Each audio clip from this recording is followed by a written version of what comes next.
Welcome to my class. नमस्ते student.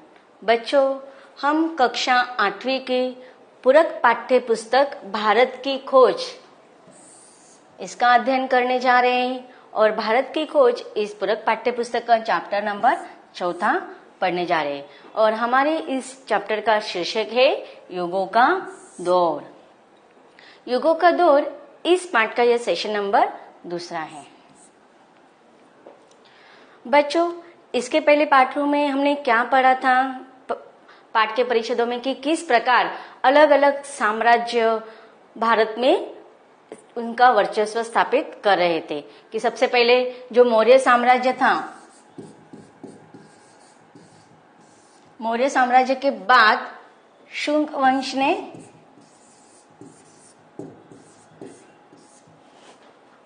अपना साम्राज्य स्थापित किया था। उसमें पुष्यमित्र का नाम हमने सुना। उसके बाद कुछ शक भी आए और फिर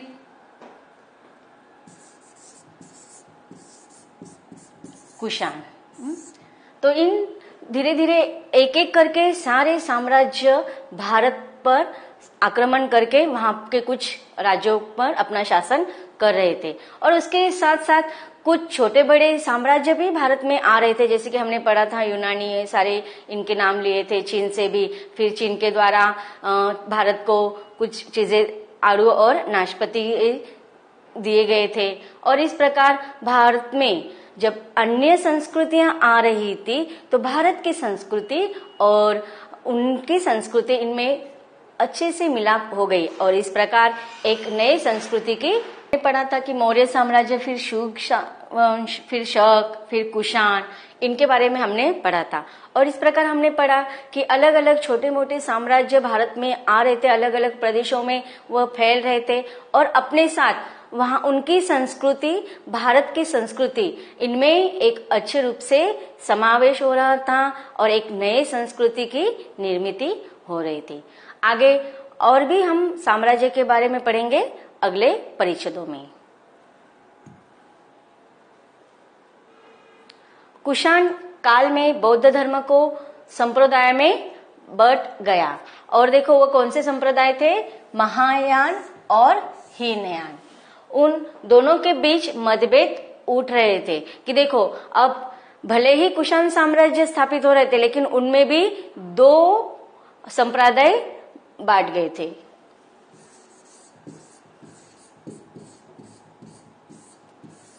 एक था महायान और दूसरा था हीनयान।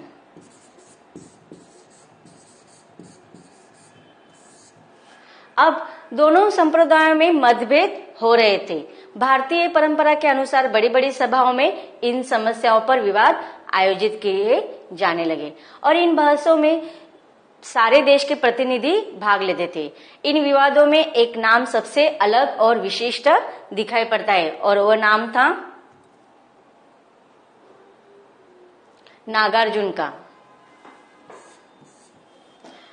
तो कुषाण साम्राज्य के जो दो संप्रदाय हुए थे उसमें जो महायान संप्रदाय था उस संप्रदाय को नागार्जुन के द्वारा उस संप्रदाय को बढ़ावा दिया गया। नागार्जुन का है जो ईसा के पहली शताब्दी में हुए, उनका व्यक्तित्व महान था। वे बौद्ध शास्त्र और भारतीय दर्शन दोनों में बहुत बड़े विद्वान थे। उन्हीं के कारण भारत में महायान की विजय हुई और महायान के सिद्धांतों का प्रचार चीन में हुआ। लंका और वर्मा अर्थात आज का हम श्रीलंका और म्यांमार, इन प्रदेशों में हीनयान का प्रचार होने लगा। तो इस प्रकार महायान का जो प्रचार किसने किया था, नागार्जुन ने, जो बौद्ध शास्त्रों और भारतीय दर्शन के बहुत बड़े विद्वान माने जाते हैं। और इसी प्रकार हीनयान जो आज के श्रीलंका और म्यांमार, इन प्रदेशों में उनका ज्यादा वर्चस्व दिखाई दे रहा था। कुषाणों ने अपना भारतीयकरण कर लिया था, वे भारतीय की संस्कृति के संरक्षण हो गए थे और फिर भी राष्ट्रीय विरोध की एक अंतरधारा उनके शासन के खिलाफ बराबर चल रही थी। तो इस प्रकार कुषाण साम्राज्य जब भारत में स्थापित हुआ उस समय उन्होंने क्या किया था कि भारत की सारी संस्कृति, वहां का जो राजकीय वातावरण था, उसको अपना कर उन्होंने शासन शुरू किया था और इसके लिए पूरे भारत में वह समाविष्ट हो गए थे और इस प्रकार वह भारतीय संस्कृति के संरक्षण भी हो गए थे।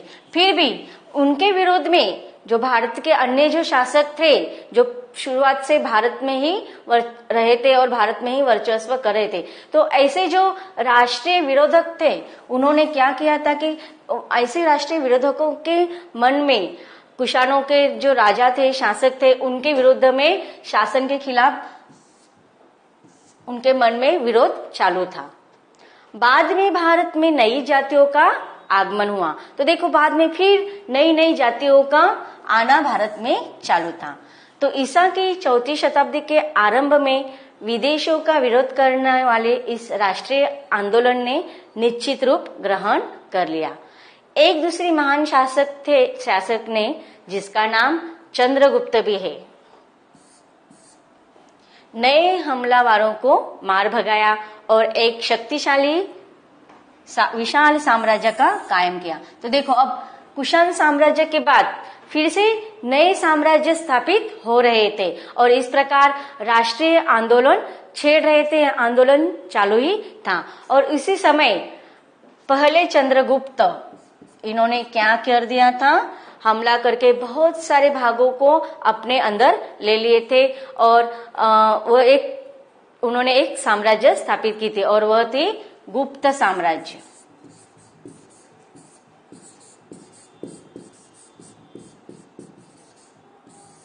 अब देखिए जितने भी हम साम्राज्य के बारे में पढ़ रहे हैं, तो जो मेन शासक रहते थे, प्रमुख शासक, उनके नामों से उनका साम्राज्य का नाम जाना जाता है या पहचाना जाता है। कि जैसे कि गुप्त साम्राज्य की नींव किसने डाली थी, कि पहले चंद्रगुप्त इन्होंने डाली थी। तो इस प्रकार चंद्रगुप्त इन्होंने गुप्त साम्राज्य की नींव डाली। इस तरह ईस्वी सन 320 में गुप्त साम्राज्य का युग आरंभ हुआ और इस साम्राज्य में एक के बाद एक कई महान शासक हुए। कि देखो इस साम्राज्य का भी बहुत काल तक भारत पर वर्चस्व रहा है और उन्होंने बहुत देखो जैसे कि पहले चंद्रगुप्त, फिर समुद्रगुप्त, फिर दूसरे चंद्रगुप्त तथा अन्य बहुत सारे राजाओं ने भारत पर शासन किया थे।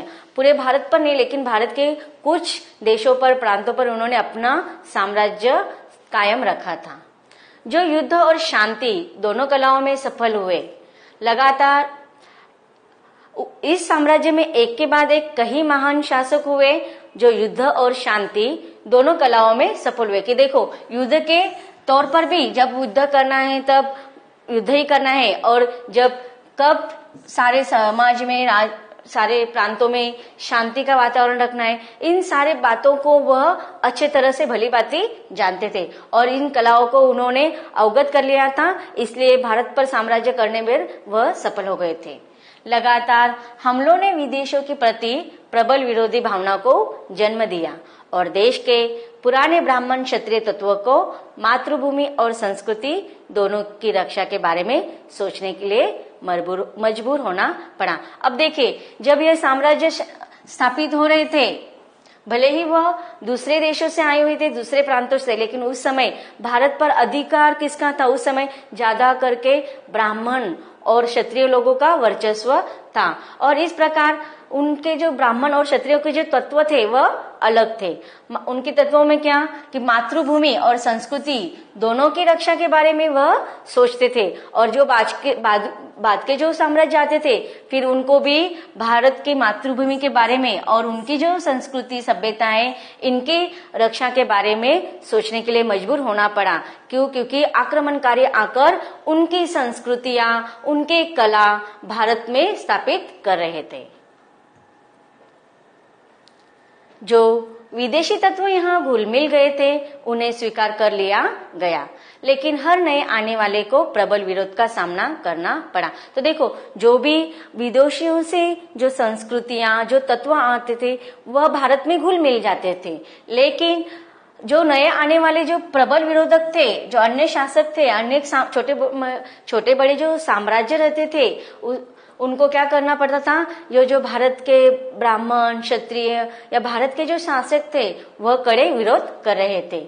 पुराने ब्राह्मण आदर्श के आधार पर सजातीय राज्य कायम करने का प्रयास किया गया, लेकिन क्रमशः इन आदर्शों में ऐसी कट्टरता विकसित होने लगी जो इसके स्वभाव के विपरीत थी। तो इस प्रकार देखो, जो वास्तविक जो शासक थे भारत के, वह क्या करना चाहते थे कि अपने आदर्श को और सजातीय राज्य कायम करने पर जोर दे रहे थे, लेकिन जब ऐसे अन्य राज्य शासन आ रहे थे तो आदर्शों की इस कट्टरता का विरोध होने लगा, और कट्टरता विकसित होने के बावजूद भी उनमें थोड़ा परिवर्तन करना ही पड़ा।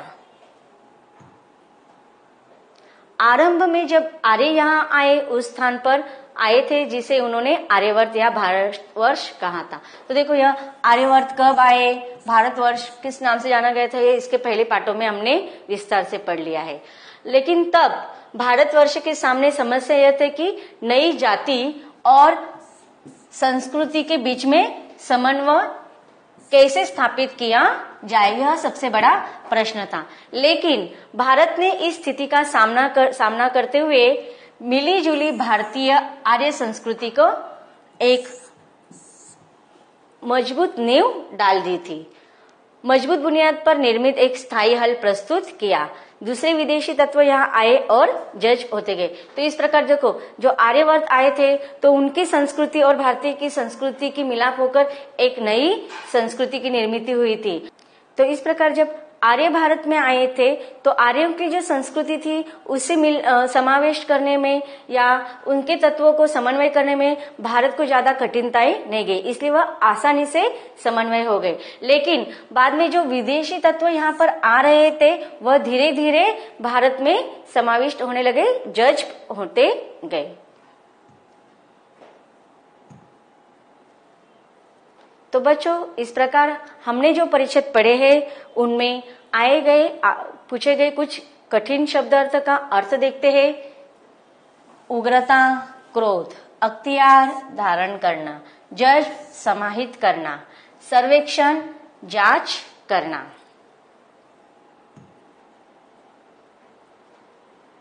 तो बच्चों, अब हम कुछ प्रश्नोत्तर का सराव कर लेते हैं। इसके पहले सेशन में जो परिच्छेद हमने पढ़े और इस सेशन में जो परिच्छेद पढ़े, उन परिच्छेदों के आधारित उससे संबंधित कुछ प्रश्नोत्तर है। जैसे कि प्रश्न पहला है, मौर्य साम्राज्य के बाद कौन शासक बने? तो यहाँ पर उत्तर के बहुत सारे ऑप्शन दिए, 4 ऑप्शन है, हुन, कुषाण, शाक, शुंगवंश। तो देखो, यहाँ पर बहुत सारे साम्राज्य के नाम लिखे हुए, लेकिन प्रश्न क्या पूछा है कि मौर्य साम्राज्य के बाद कौन सा साम्राज्य शासक के रूप में स्थापित कर गए थे अपना वर्चस्व। तो इसका उत्तर कौन सा है? हमने देखा था कि मौर्य साम्राज्य के बाद किसने? पुष्यमित्र शुंग ने। तो उनका वंश कौन सा था? शुंग वंश। तो मौर्य साम्राज्य के बाद शुंग वंश इस साम्राज्य ने शासक किया था।